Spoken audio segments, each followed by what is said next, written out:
சென்னை மாநகர காவல்துறை என்னை கைது செய்ய வந்திருக்கு. நாங்கள் இன்னும் கதவை திறக்கல, வழக்கறிஞர்கள் வரட்டும்னு சொல்லிட்டு வெயிட் பண்ணிட்டு இருக்கேன். உடனே தரங்க அப்படின்னு சொல்லிட்டு சொல்லியிருக்கிறாங்க.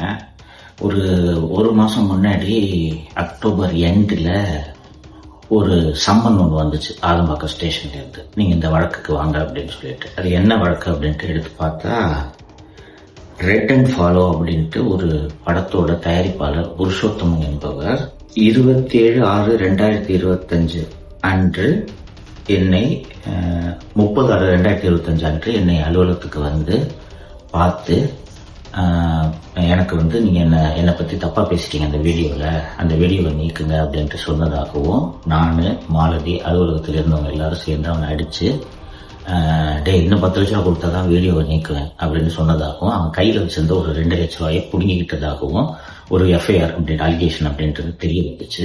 உடனே நான் அந்த சம்மனுக்கு பதில் சொல்லும் விதமா, இது முழுக்க பொய் வழக்கு, இப்படி ஒரு சம்பவமே நடக்கல, நீங்க சொல்ற அந்த புருஷோத்தமன் யாரோ வரவே இல்லை, இதை என்னோட விளக்கமா ஏத்துக்குங்கன்னு சொல்லிட்டு ஒரு பதில் கடிதம் அனுப்பிச்சிட்டேன். நவம்பர் 1 அன்னைக்கு நான் அந்த ரிப்ளை அனுப்பிச்சிருக்கேன். அதுக்கப்புறம் இது வரைக்கும் எந்த விதமான ஆக்ஷனும் போலீஸ் சைட்லேருந்து இல்லை.